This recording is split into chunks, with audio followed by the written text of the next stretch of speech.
friends, assalamu alaikum to everyone. எல்லாரும் எப்படி இருக்கீங்க? நான் ரொம்பவே சூப்பரா இருக்கேன். Welcome to my channel Gurbaz delight. At last நம்ம ஃபைனல் லெவலுக்கு வந்தாச்சு. ப்ரோ லெவல் பற்றி தான் நம்ம இந்த வீடியோவில் பார்க்க போகிறோம். பேசிக் லெவலும் அட்வான்ஸ் லெவல் வீடியோ நீங்கள் ஃபுல்லாக பார்த்தீங்க அப்படின்னா தான் நான் இப்போ போட்டிருக்க ப்ரோ லெவல் வீடியோ உங்களுக்கு புரியும்.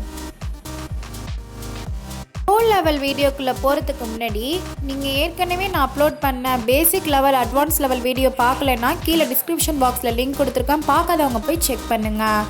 நீங்கள் ப்ரோ லெவலில் இருக்கீங்க அப்படின்னா உங்களை அடிச்சுக்க ஆள் இல்லைன்னு தாங்க சொல்ல முடியும். ஆமாம், நீங்கள் பேசிக் லெவலும் அட்வான்ஸ் லெவலும் கம்ப்ளீட் பண்ணிட்டீங்க அப்படின்னா நீங்கள் ப்ரோ லெவலில் இருக்கீங்க.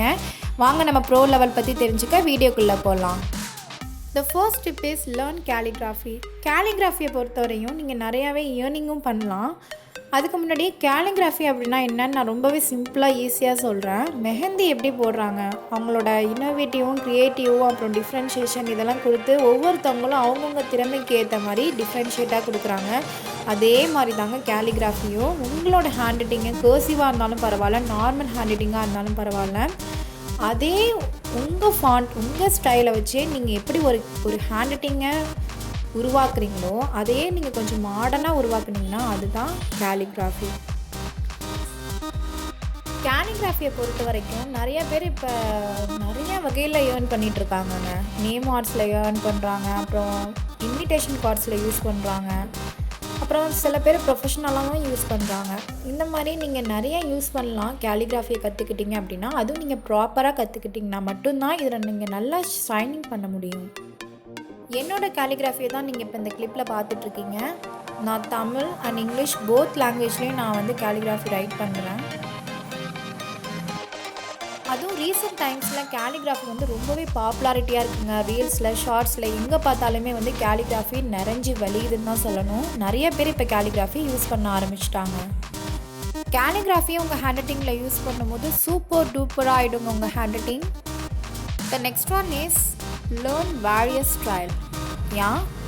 உங்கள் ஹேண்ட் ரைட்டிங்கை சேஞ்ச் பண்ணாமலே நீங்கள் உங்கள் ஹேண்ட் ரைட்டிங்கை யூஸ் பண்ணியே வேரியஸ் ஸ்டைலில் நீங்கள் யூஸ் பண்ணணும். அப்படி நீங்கள் உங்கள் ஹேண்ட் ரைட்டிங்கை அப்ரோச் பண்ணும்போது அது ரொம்பவே டிஃப்ரெண்ட்டாக ஒரு லுக்கு க்ரியேட் பண்ணும் உங்களுக்கு. அதாவது நீங்கள் இப்போ ஒரு ஹெட்டிங் யூஸ் பண்ணுறீங்க, ஒரு டைட்டிலுக்கு யூஸ் பண்ணுறீங்க, சப் டைட்டிலுக்கு யூஸ் பண்ணுறீங்க, பாடி ஆஃப் த லெட்டருக்கு யூஸ் பண்ணுறீங்க அப்படின்னா நீங்கள் டிஃப்ரென்ஷியேஷனாக உங்கள் ஹேண்ட் ரைட்டிங்கே நீங்கள் கொடுக்கலாம். அப்படி கொடுக்கும்போது ரொம்பவே யூனிக்காக ரொம்பவே ஸ்டாண்டர்டைஸாக உங்கள் ஹேண்ட் ரைட்டிங் தெரியும். இந்த மாதிரி டிஃப்ரென்ஷியேஷன் பண்ணி உங்கள் ஹேண்ட் ரைட்டிங்கை ப்ரெசென்ட் பண்ணும்போது ரொம்பவே சூப்பராக இருக்குங்க. பார்க்கவே யூனிக்காக ஸ்டாண்டர்டைஸிங்காக இருக்கும். அப்புறம் பேப்பர் ப்ரெசன்டேஷனுக்கு ரொம்பவே பக்காவான ஒரு டிஃப்ரென்ஷியேஷனாக இருக்கும்.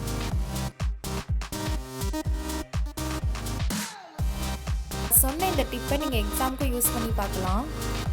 The next one is participate in competitions. நீங்கள் நிறைய எஸ்ஏ காம்படிஷனில் கலந்துக்கோங்க. அப்படி நீங்கள் பார்ட்டிசிபேட் பண்ணும்போது உங்கள் ஹேண்ட் ரைட்டிங்கோட ரேட்டிங்கை உங்களால் கண்டுபிடிக்க முடியும். நீங்கள் வின் பண்ணுறீங்களோ லூஸ் பண்ணுறீங்களோ, ஆனால் நீங்கள் நிறைய காம்படிஷனில் சேர்ந்துக்கோங்க. நான் சின்ன வயசுலேருந்தே நிறைய எஸ்ஏ காம்படிஷனில் சேர்ந்துருந்தேன். அந்த சர்டிஃபிகேட்ஸ் தான் நீங்கள் இப்போ இந்த வீடியோவில் பார்த்துட்ருக்கீங்க. நீங்கள் ஜெயிக்கிறீங்களோ தோக்குறீங்களோ அதெல்லாம் முக்கியமே இல்லைங்க. நீங்கள் என்ன எஸ்ஏ காம்படிஷன்லேயும் கலந்துக்கோங்க. அப்படி நீங்கள் கலந்துக்கும் போது தான் உங்களோட லெவல் எப்படி இருக்குது, நீங்கள் அடுத்த லெவலுக்கு போகிறதுக்கான ஒரு ஐடியா அதில் கிடைக்கும். இது ஒரு நல்ல எக்ஸ்பீரியன்ஸாக இருக்கும். நீங்கள் போர்ட் ஹேண்ட் ரைட்டிங்காகவும் உங்கள் ஹேண்ட் ரைட்டிங்கை நீங்கள் பழக்கப்படுத்திக்கலாம். போர்ட் ஹேண்ட் ரைட்டிங்கை பொறுத்த வரைக்கும் நல்லாவே ப்ராடாக எழுத சொல்லுவாங்க. அதே மாதிரியும் நிறைய ஸ்டூடெண்ட்ஸும் இருப்பாங்க.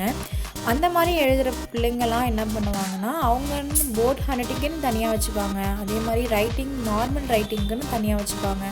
அந்த மாதிரி நீங்கள் டிஃப்ரெண்ட்டாக ஒரு ஹேண்ட் ரைட்டிங்கை நீங்கள் கற்றுக்கும் போது உங்களை அறியாமலே நீங்கள் நிறையா கற்றுக்க முடியும். என்னோட இந்த வீடியோ உங்களுக்கு ரொம்பவே யூஸ்ஃபுல்லாக இருக்கும்னு நினைக்கிறேன். என்னோட இந்த 3 பார்ட்டையும் நீங்கள் கண்டிப்பாக பாருங்கள். உங்களோட ஹேண்ட் ரைட்டிங்கை இம்ப்ரூவ் பண்ணிக்கோங்க. நம்மளோட சேனலுக்கு குப்ராஸ் டிலைட்டை கண்டிப்பாக சப்ஸ்கிரைப் பண்ணுங்கள், லைக் பண்ணுங்கள், ஷேர் பண்ணுங்கள், and don't forget to press the bell icon. Thanks for வாட்சிங்.